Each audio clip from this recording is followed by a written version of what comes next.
சென்னை, பாண்டிச்சேரி கடற்கரையில் போகிறப்ப நமக்கு ஒரு விஷயம் தோணும். ரொம்ப தூரத்தில் ஒரு கப்பல் தெரியும், பிரம்மாண்டமாக இருக்கும் அந்த கப்பல். என்னடா ஆச்சரியமாகவும் இருக்கும், என்னடா இவ்வளோ பெரிய கடலில் ஒரு சின்ன கப்பல் எப்படி தண்ணியை உள்ளே விடாமல் பாதுகாக்குது அப்படின்னு யோசிப்போம்.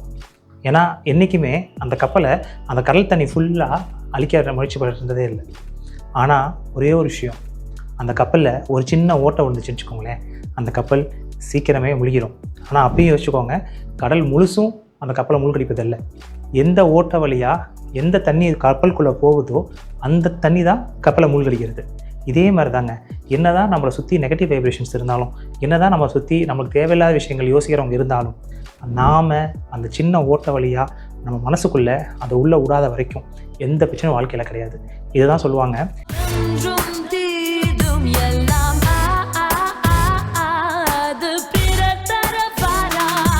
தீயவர்களை சுற்றி இருந்தாலும் உன்னால் நல்லவனாக இருக்க முடியும்னு. கரெக்டு தானே? மேலும் ஒரு சுவாரஸ்யமான தகவலுக்கு தமிழ் மையத்துடன் இணைங்கள்.